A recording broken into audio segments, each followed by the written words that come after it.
Okay, hi everyone. I am an Aquarius, but I also go by Luke Hernandez, he, shall they pronouns. And I'm going to talk about CyberLatina's complicating and futures in digital games.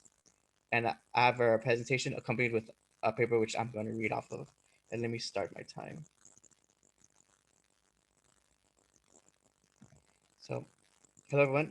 So during this time of the COVID-19 pandemic, several communities have turned to digital games to cope with the crisis and connect with others online. Players and critics applaud digital games as an escape or respite from the ongoing crisis. Yet this perpetuates the myth of digital games as worlds independent from the ongoing crisis or our real world.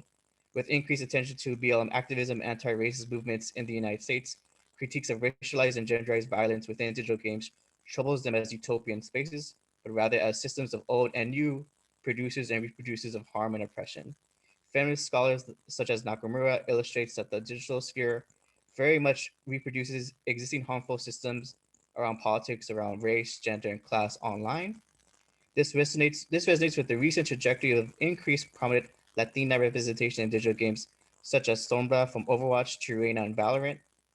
Game industries are deploying what I call a cyber Latina aesthetic that propels these Latinas in the future at the praise of liberal diversity, but drawing on existing Latina feminist scholarship from film and television studies. Again, we see old and existing problems of otherness, racialized violence found in these Latina representations that have been recalibrated in the digital game context. Of course, the cyber Latina aesthetic is powerful and offers subversive readings of games. It is important to know how games and game communities very much are poised in an extractive of the future aesthetic of these Latinas for their enjoyment of the male gamer gaze. Through a semiotic analysis of digital Latinas such as Sombra and Valorant and Cyberpunk, I am going to investigate how existing tropes plaguing Latina representations are still relevant to digital games and how new forms of oppression are being created through this analysis.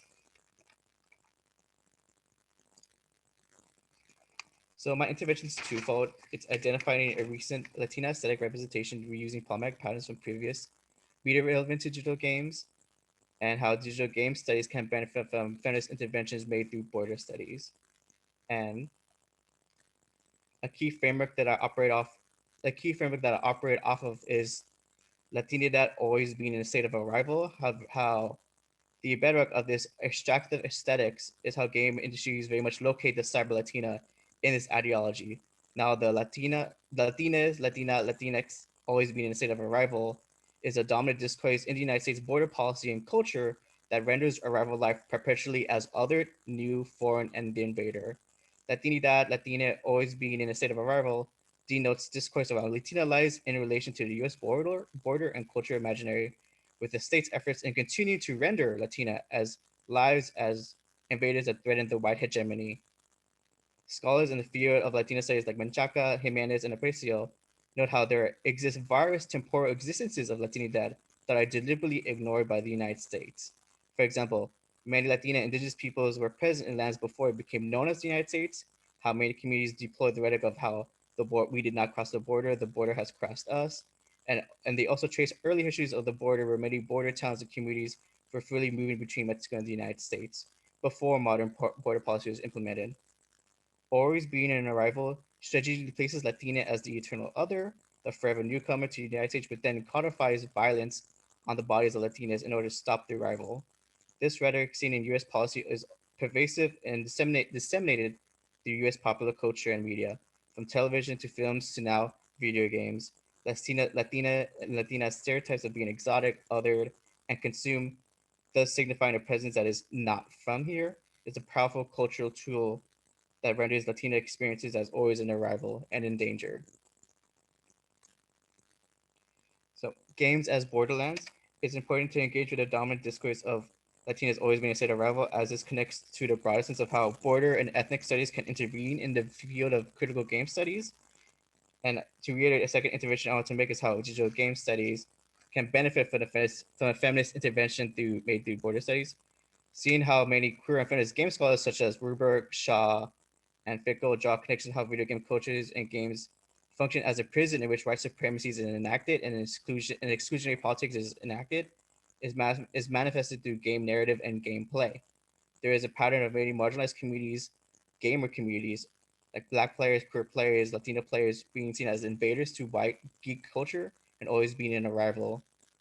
As a gamer scholar and ethnic scholar from my standpoint of being Latina, I see many similarities between the fields.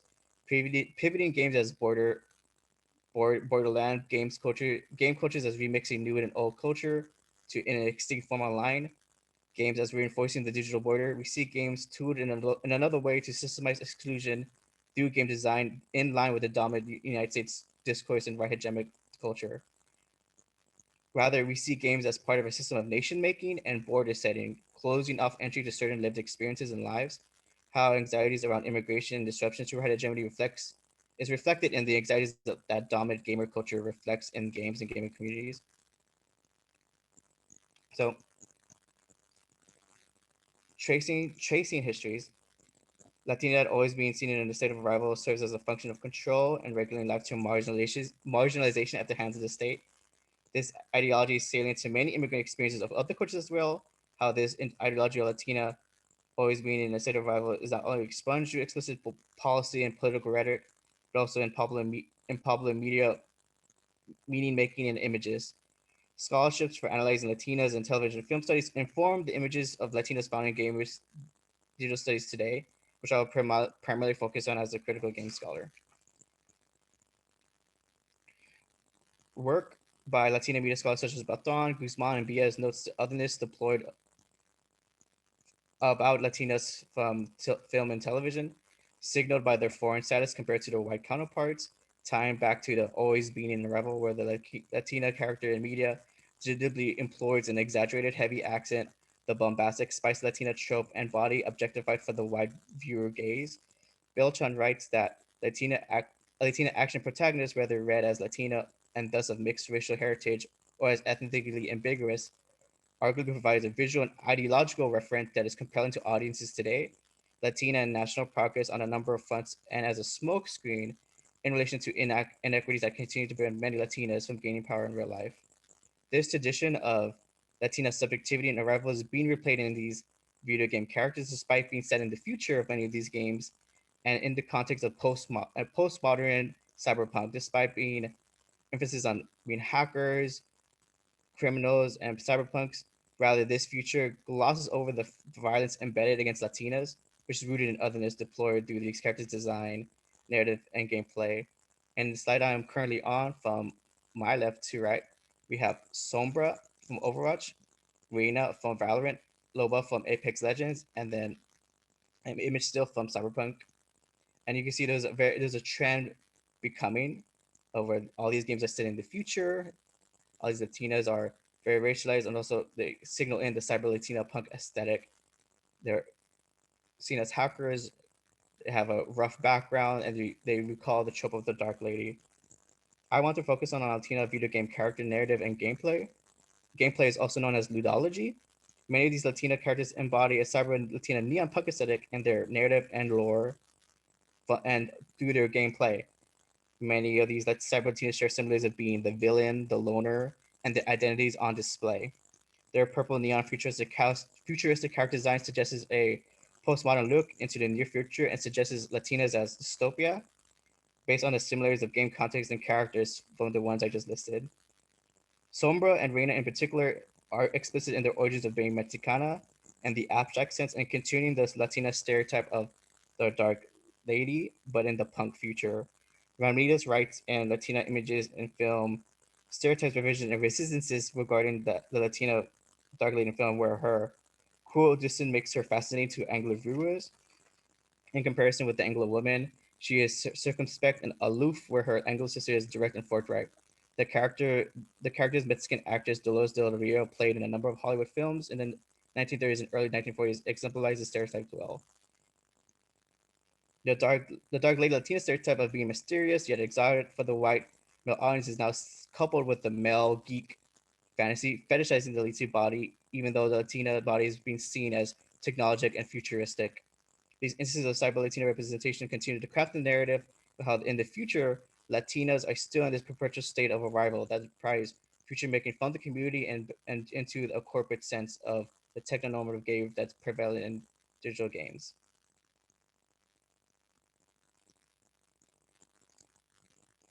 To illustrate the CyberLatina punk aesthetic being extracted, I'll use a semiotic analysis to follow Sombra, a character from the game Overwatch, and compare it to another character named Reyna from the game called called Valorant, and end with Cyberpunk. For Sombra and Reyna, I will include their narrative material, such as their origin stories and lore provided by the game's canon website and also their ludology.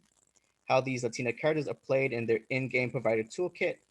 Informed by Latina media scholars, we are able to identify new and old ways of Latinas always being an arrival, and also a potential to subversive read them. Starting with Sombra, Sombra's and the image I provide is the character image of Sombra from the game Overwatch. Sombra's narrative in Overwatch begins with the origin story of long before she took up the alias Sombra, meaning Shadow, redacted, was among the thousands of children who left orphaned in the aftermath of the Omnic crisis. Much of her country's infrastructure was destroyed, and she survived based on her hacking gift. While Sombra's origins is very anti-establishment and technocratic, she joined a gang early in her life and currently works with the game's primarily villain group, a terrorist group called Talon. She is casted as the objective enemy, and choosing to make Sombra a nameless person, literally a shadow. The game keys in as the failing state of Mexico and as the Latina character. Her Latina Mexican identity is not coincidental, and the game narrative pushes Mexico and the Latina future in crisis. And Sombra very much embodies the Latino dark lady stereotype. In playing Sombra, her signature move in the game is not being seen. Her overview entry states that stealth and ability to text make Sombra a powerful infiltrator. Using my experience of playing Sombra as Sombra embodies a Latina infiltrator. Her hacking abilities are seen as disruptive, and her style is one of hit and run. Her game style encourages stealth attacks and occupying a dangerous loner flanker damage roll. Coupled with being rated a difficult playstyle, this game design intentionally puts Sombra at a greater risk of being killed compared to other hero characters in the game. Sombra's protection lies in her visibility, but in order to attack, she needs to appear with voice lines announcing "looking for me" or "here I am" when she breaks stealth. So the gameplay of the Sombra renders her as invisible and unseen and dangerously close to perpetually in a rival, thus killable.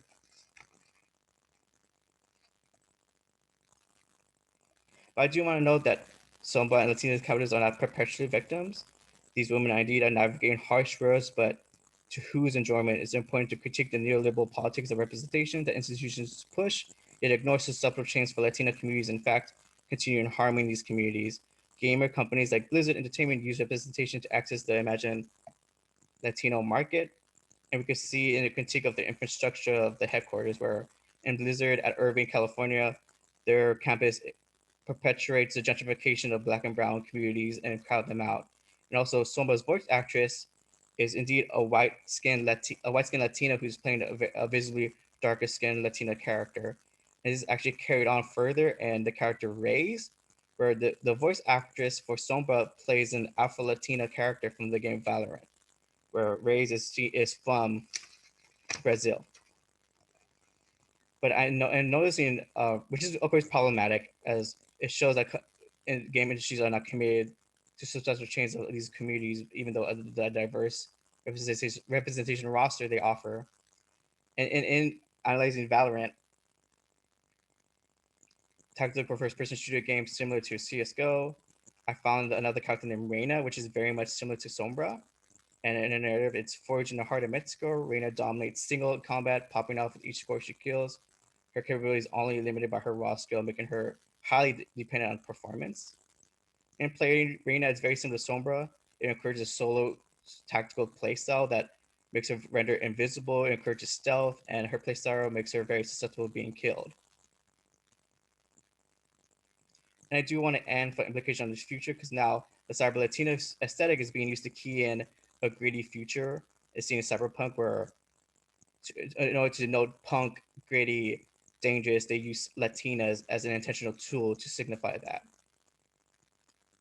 So in my discussion, despite how many of these Latinas embody a CyberLatina neo-punk aesthetic, their similarities of being villains, outsiders, and identities on display continue to craft of always being an arrival. So my call to action is to critically analyze these representations, and especially in a point where we could dislodge this extractive future aesthetic and critique these representations from the colonizer back to the community and be cautious of these representations, but also recognizing of how what they occupy in digital games. So these are my references, and thank you for coming to my presentation and sharing your time with me. Thank you.